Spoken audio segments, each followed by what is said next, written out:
Jaguars wrapping up another practice. That means another News4JAGs podcast. Jamal St alongside Justin Barney. Justin, we're in game week prep. I guess everybody around here is watching the storm. Debbie, looking outside, it's not raining right now. Not but really. The Jaguars did bring practice inside because it was at least drizzling earlier today. Yeah, when I got in, it was pouring down rain. I got in a little later than you, but short-lived rain. But it's always nice to practice inside where the AC is good.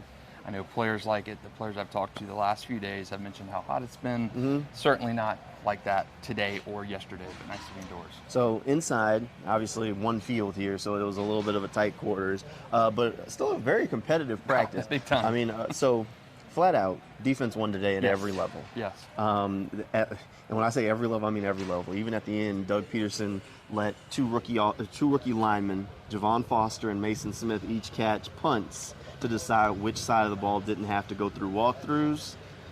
Mason Smith didn't miss one. Javon Foster missed one. So defense made it out. Oh, see, there's the wind. I guess it's a little windy. Thing knocking over for us a little bit. I know, that's all right. Overall, look, I think the defense had a really good day. Andre Cisco, 3 interceptions, including one off of Trevor Lawrence. So big day for Cisco. The trifecta for him. He got one from each quarterback. Matt, You're right. And Trevor. So I saw 2 of those picks. I got here in period 9. I saw Cisco. I mean, he looked good today. Yes. And one Big of day those for would have Cisco. been a pick 6 for sure. The one off Trevor would have been a pick 6. Yeah, big day for Cisco. 3 interceptions is nothing, and to do one off of each quarterback. I mean, how about that? But yeah, the defense just overall had a good day. Appreciate you, Osh. Yeah, defense overall just had a really good day. The one thing I think a lot of people will be talking about, a little skirmish. That was good. Little skirmish. Little camp fight, first time. First time I can think of under Doug Peterson where there's been a sideline clearing kind of. It was good. Incident. Gabe Davis caught a pass on the sideline and got laid out by Buster Brown. Not supposed to be a full contact drill. And it incited everybody to get in and get involved and chip in. Christian Kirk came off the sideline first, no helmet on, ready to back his guy up. Gabe Davis said he should. He should, when he was asked about it after practice. But Christian Kirk was there to back him up, which was good to see. Look, I mean, you want to see these guys come together. Everybody's getting a little chippy. They want to hit somebody else. Yes. Good news is the Chiefs are coming to town really quickly. What I think will be nice are the 2 joint practices. I think that will be the chippiness. Those will be really good. Because you want to hit somebody else other than your teammate. You would not have seen what we saw earlier today with that skirmish, that fighting and stuff. They want to hit somebody. Yeah. They want to hit somebody, and I don't know how much action you'll see in that preseason game against the Chiefs, but I think those practices with the Bucs are going to be exciting. Look, I think the preseason game against the Chiefs means a lot to a lot of players. I talked to Christian Braswell after practice. He said, look, I'm ready to play. He said, do it in front of the home crowd. He said, I just want to play. He said, I want to come up with something. He said, I'm leaving with an interception, a forced fumble. I'm leaving with something. So Christian Braswell, and there's a lot of players with similar sort of feelings because they're fighting for playing time. They're fighting for roster spots. Braswell dealt with injuries last year. Healthy so far, says that he has really learned how to be a pro, changed his diet, spends a lot of time in the training room because he knows he can play. He just needed to be available to do it.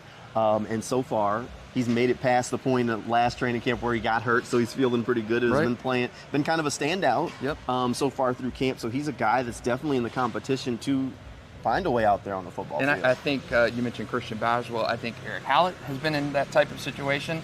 Antonio Johnson. Eric is not with the team anymore. What type of situation? In these competition where the bottom of the roster guys are looking to try and make that roster. He definitely needs to try and make the roster. I'm just trying to see where you're going with it. Greg Jr. is another guy that had struggles with injuries and finally got on the field. I'm talking about these lower drafted guys who are trying to scratch and claw on the roster. Trying to get out there, Hallett and Braswell were in the same draft class.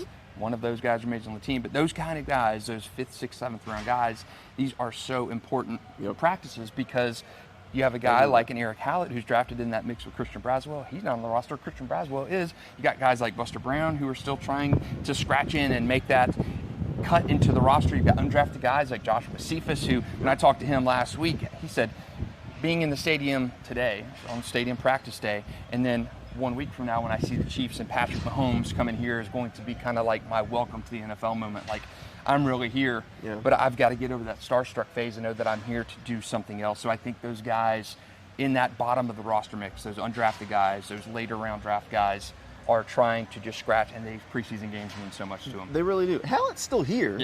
I just was trying to see where you were going with it. He's not a factor. He's not a factor. That's on the why team. I was at. I was like, wait a minute, what? That's all. I just wanted to know where you were going. He's not a Christian Braswell type. But I mean, you look at the differentiation between those two. Yeah. They came in the same class. Same class. Christian's fighting for a roster spot. Right. Howard is not going to be. They both had a little bit of injuries during their time. Sure. So you see that separation in between those two guys. So it came in the same time. Trent liked both of those guys. Yep. Christian is not only going to, I think, make the roster, but be more of a contributor. Yeah, I think he's gonna have an opportunity to play at very least special teams, maybe a role on defense. We'll see. Look, he described Ryan Nielsen's defense as a confidence defense. He said that was the best way to describe it, because he said you're never asking what you're supposed to do in a situation. It gives you the confidence to know that the guy next to you knows what he's supposed to do, and you know what you're supposed to do. It's very simplistic. He said he loves it. He loves playing the man coverage. Feels much better in year 2. He's a guy that I do think is going to show out during preseason, and that if you're trying to count your 53, I'd count Braswell on there. I agree. I think when we did our early 53s, I had Braswell on, and I don't think you did. No, I don't think I did. I don't think I had him. So we're going to go ahead and give me a 1-point lead early on. But then you have Murtaugh on there? I did have Murtaugh on there. Well, that was an injury. That was an injury. You like Patrick. I mean, he looked good. I like Patrick as a kickoff specialist. Right. I still think that was going to happen. And the injury does not mean I was wrong. It just means maybe I was early. So maybe next year. But we'll see. Look, all I'm going to say is I don't know who's going to be doing kickoffs week 1.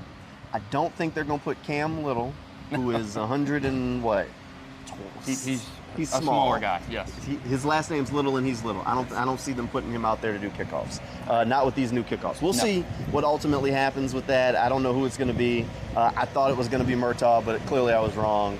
But we'll be keeping an eye on all of that. We'll have a new episode of Teal the Show coming your way tonight on Channel 4. 11:20 we'll have Frank Frangie in the building, probably on Zoom since we're dealing with storm stuff. But we'll probably do that. We'll have that show coming your way at 11:20. Jaguars are back out on the practice field on Wednesday. So we'll have another one of these come your way on Wednesday. Kind of a weird week, though. Strange isn't week. it? We had Very practice strange week. Saturday, Sunday, Monday, off Tuesday, back Wednesday, Thursday, off Friday, game Saturday, off Sunday. So it's weird. You're almost getting into game regular season kind of mode here, it feels like. We've kind of reached that point where training camp starts to change a little bit and the days start to shift.